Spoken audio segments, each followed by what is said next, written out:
السلام عليكم سلميات، ان شاء الله تكونوا بخير وعلى خير، ومرحبا بكم في بودكاست نعمة الوعي من نعيمة. في الحلقة اللي قبل كنا اختتمنا بآيات إن كل شيء خلقناه بقدر، واليوم غتكون هاد الآية هي المحور ديال الحديث ديالنا. واش عمرك تساءلتي علاش هاد الكون الفسيح ما كينهارش؟ علاش الأرض كتبقى داخل مدار معين بلا ما تطيح أو تساطح مع كوكب آخر؟ الإجابة كاينة في كلمة واحدة في القرآن، واللي هي الميزان أو التوازن، وهذا هو موضوع الحلقة. نبداو بأول صورة من صور التوازن، واللي هو التوازن الكوني ديال السماء والأرض. الآية كتقول: والسماء رفعها ووضع الميزان. فهنا رفع السماء لم يكن عشوائيا، بل وضع معه ميزان اللي هو نظام دقيق، قوانين ثابتة كتحكم حركة الأجرام والكواكب كل في مدارها. فالله كيقول لنا: لا الشمس ينبغي لها أن تدرك القمر، ولا الليل سابق النهار، وكل في فلك يسبحون. تخيلوا معايا أن مليارات الأجرام تسبح في الفضاء، ومع ذلك ما كاينش تصادم بينهم، بل القرآن كيوصف لنا المشهد بصورة أعمق، على أنها سباحة كونية منضبطة خاضعة لتدبير الله عز وجل. فسبحان الخالق. ولادسو جا الاكتشاف ديال نيوتن في قانون التجاذب العام، اللي كيقول أن كل كتلة في الكون كتجذب كتلة أخرى بقوة تتناسب مع كتلتيهما، وبشكل عكسي مع مربع المسافة اللي بينهم. ونص هذا القانون وضعوا لنا في معادلة رياضية: F كتساوي حتى بيتا جي multiplié par la masse M1 ديال الكوكب الأول فوا لا ماس الثانية ديال الكوكب الثاني على لا ديستانس اونتر اللي هي المسافة ما بين هاد الكوكبين. هاد العلاقة كيقراوها حاليا في التلاميذ ديال الجذع المشترك كأول درس في الفيزياء. فسبحان الله، شوفوا معايا أن المبدأ الكلي موضوع في القرآن في آية وكل شيء عنده بمقدار. وتأملوا معايا كيفاش أن المسافة بين الأرض والشمس مضبوطة، وكون مثلا المسافة صغارت غير شوية لو كانت تحرقنا، ولو كان بعدات هاد المسافة غير شوية كون تجمدنا. دويت هنا على لا ديستانس كوم بارامتر، حيت في العلاقة ديال نيوتن المسافة خاضعة لقانون التربية العكسي، فقوة الجاذبية كتغير مع مربع المسافة. هادشي كيعني أن أي تغيير وخا غير صغير في المسافة غيكون عنده تأثير تضاعفي كبير على قوة الجاذبية. فالحمد لله حمدا كثيرا مباركا فيه على فضله ورحمته بنا. دابا خلوني ندوز معكم لتوازن الطبيعة. فينا البقال: والأرض مددناها وألقينا فيها رواسي وأنبتنا فيها من كل شيء موزون. وهنا تأملوا معايا كلمة موزون. كل شجرة وكل حشرة وحتى نسبة الأكسجين في الجو مقدرة بميزان ما كيغلطش. تخيل معايا أن الهواء اللي كنتنفسو فيه واحد السر عجيب. الأكسجين كيمثل 21% من الغلاف الجوي. علاش ماشي 100%؟ مع أنه الأكسجين هو اللي بغينا نستنشقو. الجواب اللي غنعطيك هو أنه لو كان الهواء كله أكسجين O2 كان غيكون كوكب الأرض عبارة عن قنبلة موقوتة. أي شعلة صغيرة ديال بريكة كانت غتحرق الغابات كاملين في ثواني، وحتى الأجساد ديالنا كانت غتحرق من الداخل بسبب قوة التأكسد، باعتبارها مادة عضوية سهلة الاحتراق الكامل في الأكسجين أو الديوكسيجين O2. فالله سبحانه وتعالى دار الميزان، والميزان هنا هو غاز النيتروجين اللي كيشكل 78%، وخدمته هي انه يفراني ديك القوه ديال الاكسجين باش نعيشوا بامان، ما نتحرقوش وما نتخنقوش.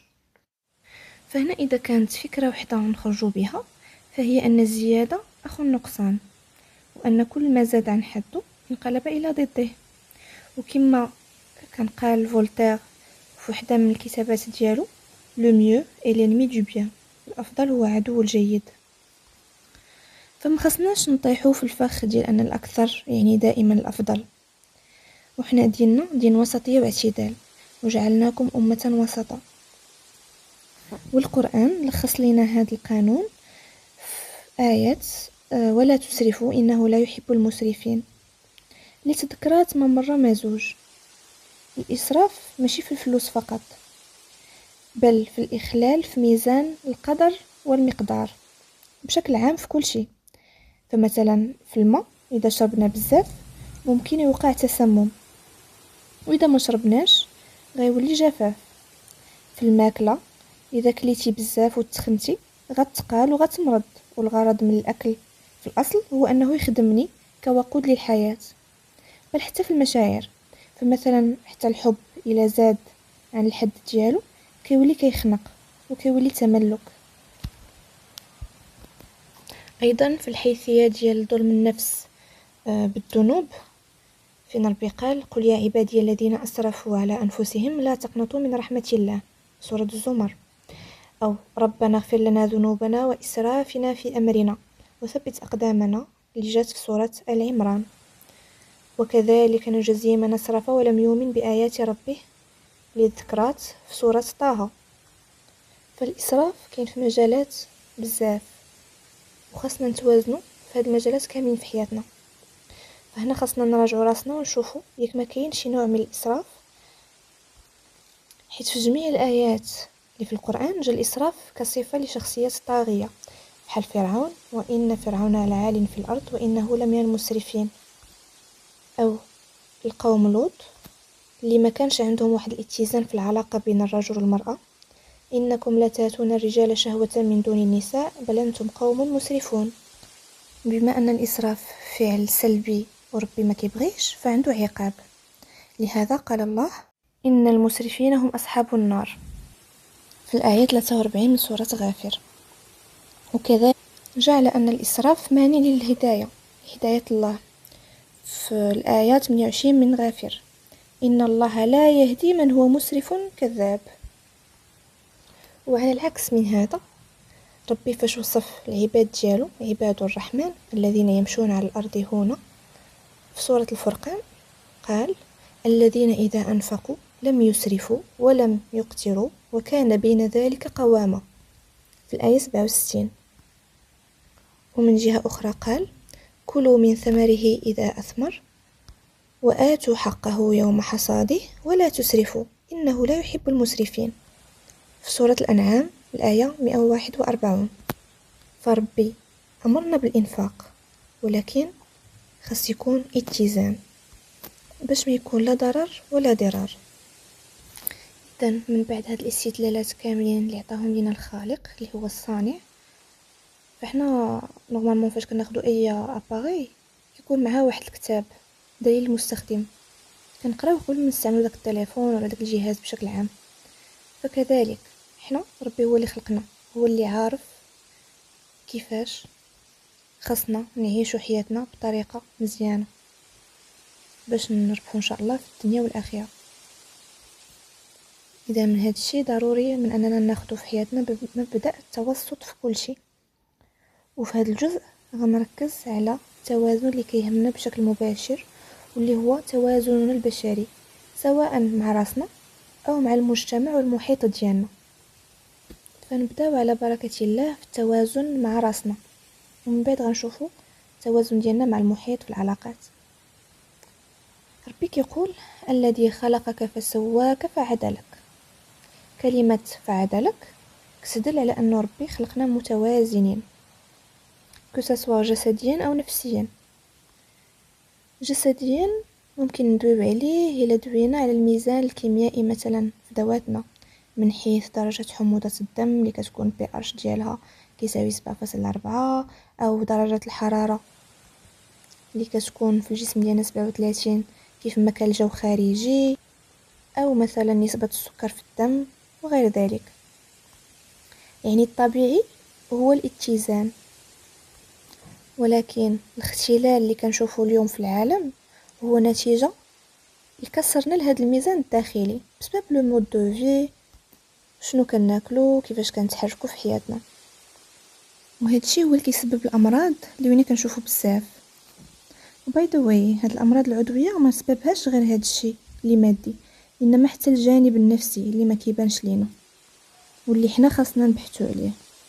وهادشي تماما هو اللي كان جا في كتاب يمكنك شفاء حياتك ديال الكاتبه لويز هاي، اللي كتقول لنا انه اي مرض عنده جذر نفسي، وان اي مرض جسدي هو رساله كتقول لنا انه كاين اختلال في الميزان النفسي. يعني بطريقه اخرى كتعتبر ان الجسد هو مجرد مرآة لاعتقاداتنا والعواطف ديالنا.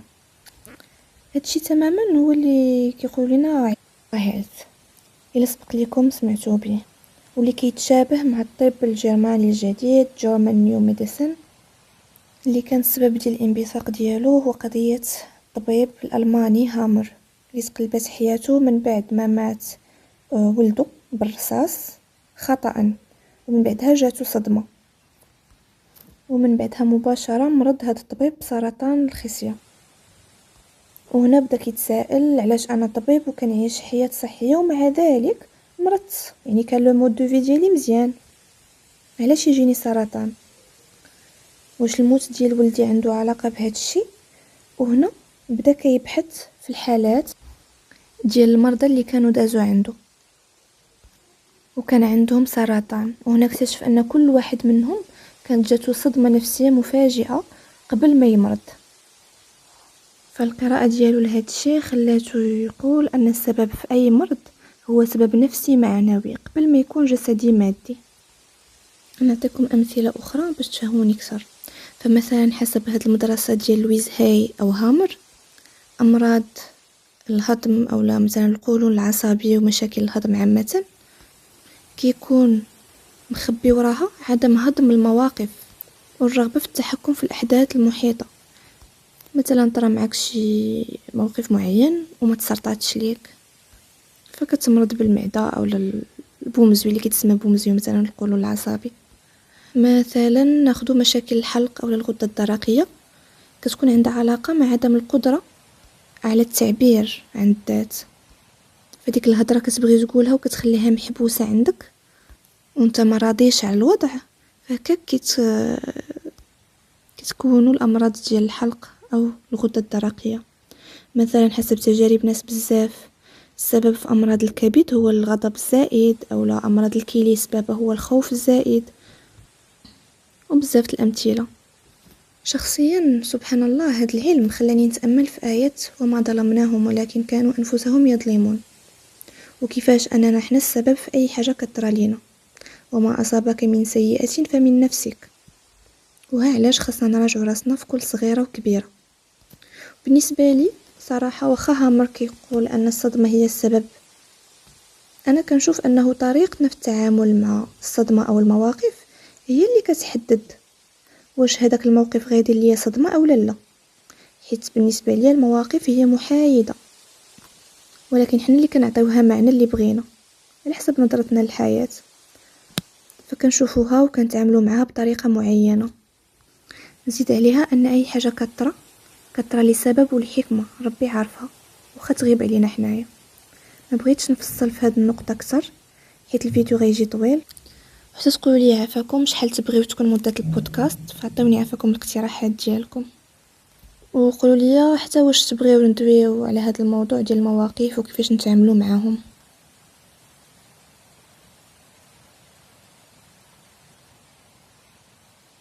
اذا دابا ندويو على التوازن مع المحيط ديالنا من بعد ما فصلنا في التوازن الداخلي ديالنا الجسدي والروحي او النفسي. فالانسان سمي انسانا لانه يأنس بغيره، ومن منظور الفلسفه الاسلاميه كما قال ابن خلدون الانسان مدني بطبعه، وضروري ما كيدير روابط مع الناس اللي حداه من خلال التفاعل المباشر والتاثير المتبادل، بحال كما هو الحال في عالم العناصر الكيميائيه، يعني الذرات ولي موليكول اللي كيدخلوا في دي رياكسيون شيميك. دابا الدرس اللي استنبطناه سلفا من الكون باتزان ديالو خاصنا نطبقوه حتى في العلاقات ديالنا. وربي هنا من بعد ما قال لنا والسماء رفعها ووضع الميزان مباشرة قال ألا تطغوا في الميزان وأقيموا الوزن بالقسط ولا تخسروا الميزان. فلازم علينا أننا ما نتجاوزوش الحد وتكون تعاملاتنا بالقسط، أي العدل، سواء مع الناس اللي كنبغيو سواء مع الناس اللي ما عندناش معاهم، حيت في سورة المائدة الآية 8 ربي قال يا أيها الذين آمنوا كونوا قوامين لله شهداء بالقسط ولا يجرمنكم شنآن قوم على ألا تعدلوا اعدلوا هو أقرب للتقوى. يعني ما تخليش الكره ديالك لشخص معين يدفعك أنك تظلمه. خلاصة القول هنا هي أن الميزان في القرآن هو الرمز ديال العدل الكوني والاجتماعي، والطغيان فيه كيعني تجاوز الحدود، سواء القسوة اللي مفوتة المفرطة اولا اللين المفسد. احنا انشرح لكم كيفاش ان اللين يمكن يفسد هذاك الشخص الاخر. العلاقات عموما عبارة عن اخذ وعطاء، ونعاودو نسطروا على ان الاخذ والعطاء خاصو يكون متوازن، وجينيرالمون في اي حاجه في الدنيا ما يمكنش ناخذو بلا ما نعطيو، ما يمكنش ناخذو حب بلا ما نعطيوه، وما يمكنش ننجحوا في شي حاجه بلا ما نعطيو فيها جهدنا اولا وقتنا. بل حتى في عمليه التنفس اللي كنديروها في كل لحظه ما يمكنش ناخذو غير الشهيق في كل مره، يعني ناخذو الديوكسيجين او دو اللي حنا باغين واللي كيفيدنا، بلا ما نديرو الزفير ونعطيو ديوكسيد دو كربون CO2. لاحظوا معايا ان ربي امرنا بالعطاء للمقربين فاش قال لنا وآتي ذا القربى حقه والمسكين وابن السبيل ولا تبذر تبذيرا ان المبذرين كانوا اخوان الشياطين. فهنا خاصنا نعطيوهم ما هو حق لهم، يعني داكشي اللي كيحتاجوه بصح وداكشي اللي كنقدروا عليه حنا من جهتنا، وخاصنا نردوا البال لا نطيحوا في التبذير اللي كيخسر الموازين، وبهكا لا قدر الله نقدروا نطيحوا او نكونوا من اخوان الشياطين اللي الغرض ديالهم هو الافساد ماشي الاصلاح. هاد القضيه هي اللي بغيت نوضح، حيت انا اذا عطيتك بزاف من شيء معين نقولوا مثلا الفلوس، ولكن تقدروا تقيسوا عليها اي حاجه اخرى. مثلا انا نعطيك بزاف ديال الفلوس ونزيد حاجه اخرى ولا بارامتر اخر اللي هو ان مثلا انا على المستوى الشخصي ما غيطراش عندي شي نقص او لا ضرر، واصلا اي حاجه عطيتها راه غترجع مدوبله وكتر بفضل الله، حيت هو اللي كيقول وما انفقتم من شيء فهو يخلفه وهو خير الرازقين، وهذا وعد رباني. وحتى هنا كيجي لي اعاده توازن، كل ما خرجتي شي عنصر غيرجع لك هذاك العنصر باش يعاود عندك داك التوازن. والرسول صلى الله عليه وسلم قال ما نقصت صدقه من مال. دونك سي بيان ايفيدون بلي انا ما غاديش يطرا عندي مشكل، ولكن الدراسه اللي بغيت نشوف اولا التحليل غيكون على الطرف الاخر اللي غيكون قريب ليا، يعني من الاقارب ديالي، وغنعطيه حقه وكثر من حقه. واش حيت ظاهريا كيبان انني مهليه فيه، واش بصح نيت انا غنكون مهليه فيه ولا كنخرج عليه؟ اش بان لكم؟ ديروا بوز لا فيديو الا وصلتوا لهنا وقولوا لي واش غادي نخرج عليه ولا غادي نفيدو اكثر. يعني بصيغه اخرى، امتى كيكون الاعراض عن العطاء هو الرحمه الحقيقيه بالطرف الاخر؟ هادشي اللي بغيت نوصل ليه. هاد الحاله كتكون خصوصا الا تحتي في شي واحد فيه استغلال، وما بغيتش نقول هنا استغلالي، حيت الرسول صلى الله عليه وسلم كان قال لأبي ذر الغفاري رضي الله عنه أنت امرؤ فيك جاهلية، مني كان قال بلال يا ابن السوداء، وما قالش ليه أنت امرؤ جاهل، حيت من ممكن أنه يصدروا منا حنا أفعال ماشي تلهيه. وديما كنقول للتلاميذ ديالي عموما كاين فعل خايب ماشي إنسان خايب، فقط هذاك الفعل هو اللي خاصو التقويم. وهذا هو الغرض في حياتنا، اننا نزكيو النفس ديالنا، قد افلح من زكاها. اذا نرجع معكم لقضيه الانسان اللي فيه استغلال، وان هذا الفعل كيضره هو اكثر من حيت لو فات انه ياخذ بزاف، حيت لو فات انه غياخذ بزاف غيقتل عنده طموح وغيخليه يتكاسل على السعي، وغيولي عنده واحد الاستحقاق زائف. وربي كيقول وان للانسان الا ما سعى. زيد عليها انه اذا كان هذا الشخص كيتوجه للاستغلال باش يجمع الفلوس ويحتكرها، راه انا غنكون كنعاونو على انه يعبد الفلوس، ماشي يشوفهم غير وسيله لتحقيق الغايات، انما كتولي عنده غايه في حد ذاتها، وكيولي عنده طمع وجشع الذي جمع مالا وعدده يحسب أن ماله أخلده. وهنا خليوني نشارك معكم واحد الاقتباس ديال الإمام أبو حامد الغزالي في الكتاب ديالو إحياء علوم الدين. كان قال: فإن المال كالحية فيها سم وفيها ترياق، فأما ترياقها ففوائدها، وأما سمها ففتنتها وحبها. ومن استمكن منه حب المال لم يقتنع بقدر حاجته، بل جاوز الميزان إلى الاستكثار والادخار، فإذا غلب عليه ذلك لم يبال بظلم قريب أو بجور بعيد، وصار عبدا لدرهمه يبتز القلوب بلسان الحاجة، وهو في الحقيقة غني طاغ. فهنا أنا بطريقة غير مباشرة وغير واعية كنعاونو على أنه يظلم راسو ويخسر النفس ديالو بدل أنه يزكيها، وقد خاب من دساها. وأكثر من ذلك، أنا في وقت من الأوقات إذا عطيته حقه فقط بلا زيادة يقدر يولي عدو، حيت ولف أن الميزان ما يلجهته.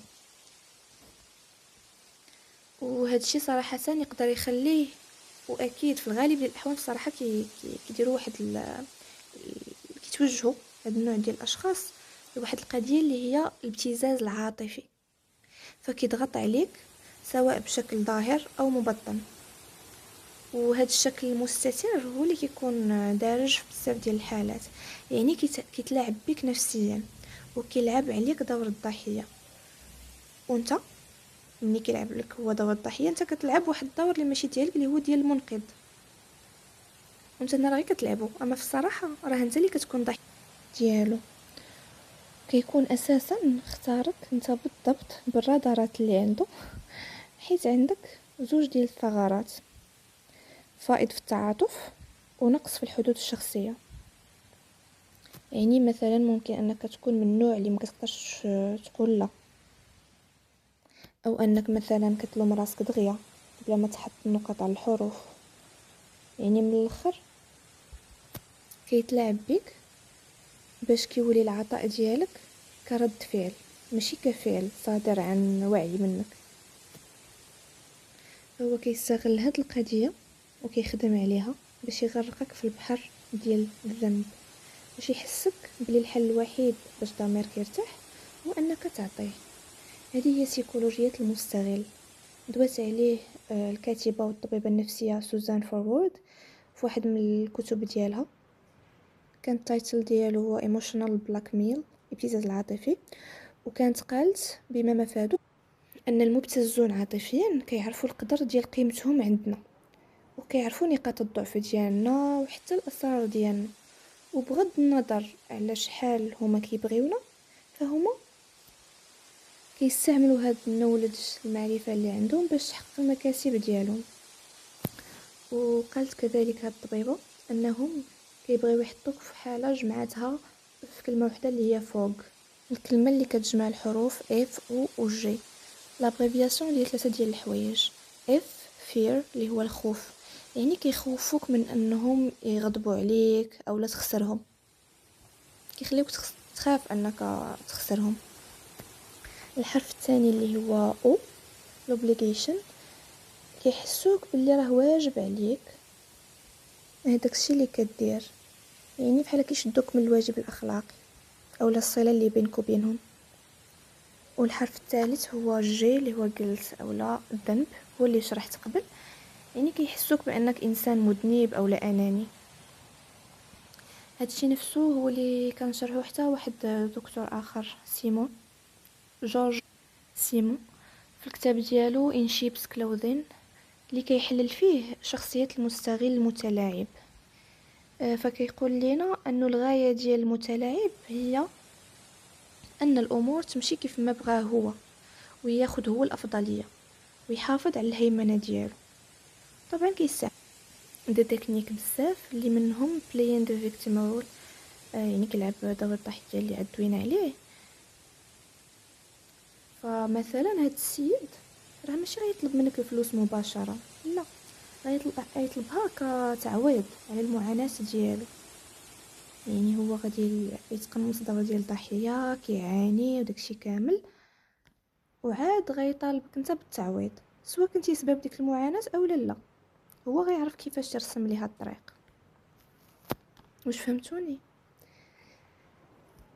ما عرفتش صراحه واش وصلتكم الفكره او لا. المهم دابا اجي نقول لكم فين هو الساروت ديال هذا الحبس، حيت الابتزاز العاطفي راه كيقيد الحريه ديالك. وهنا بيت القصيد هو ان العطاء خاصو يكون كفعل، يعني يكون المنبع ديالو هو الاراده ديالك والقيم ديالك والقدره ديالك. انت اللي كتقرر امتى ولمن وكيفاش، ماشي تعطي كردة فعل حيت استجبتي للصداع اللي دارو داك الشخص الاخر ولا الضغط ديالو. المهم ايا كان التذبذب ديالو السلبي. وهنا الا درتي هاد القضيه راه غادي تهرس حتى هذاك النمط ديال مثير واستجابه اللي قرينا عند بافلوف، احد رواد المدرسه السلوكيه، اش دار تجربه ديال الكلب والجرس المثير واستجابه. ففي الحاله ديالنا المثير هو الضغط ديال داك المبتز، والاستجابه هي انك تعطي شي حاجه من عندك، وهكا غيبقى يعاودها معاك في كل مره. انا خلوني نشارك معكم واحد الاقتباس قريتو دغنيغمون عجبني ديال الاصفهاني. فقال لنا: العدل ميزان الله في الارض والاحسان فوق العدل، ولكن الاحسان اذا ادى الى تضييع الحقوق او اعانه الظلوم على ظلمه صار بغيا، فمن اعطى القريب ليفسده فقد اساء اليه من حيث اراد الاحسان. يمكن حتى لهنا وبركه. جاني طويت وقيله في هذا البودكاست اليوم. قولوا لي المواضيع اللي تبغيو ان شاء الله، حتى اذا بغيتو ندويو على القواعد مثلا اللي تخليك تكون انت السيده ديال الافعال ديالك، وكيفاش ترسم الهيلثي باوندريز او الحدود الصحيه مع الناس المحيطين بك. فخليوها لي في كومونتير كخلاصه. واليوم اختاريت نكتب الخلاصه باللغه العربيه الفصحى. العطاء المتوازن هو الذي يخرج من يد قويه تختار الإحسان، لا من نفس مكسورة تخشى الملامة. عندما تعطي كفعل أنت تطعم روحك بفضيلة الكرم، وعندما تعطي كردة فعل أنت تغذي طمع المستغل بضعفك. كانت هذه هي حلقة اليوم. اعطوني شي لايك، شي كومنتير، شي بارطاج من عندكم إلا خديتو شي حاجة لمساتكم. وكيف ديما stay positive stay conscious وفي أمان الله.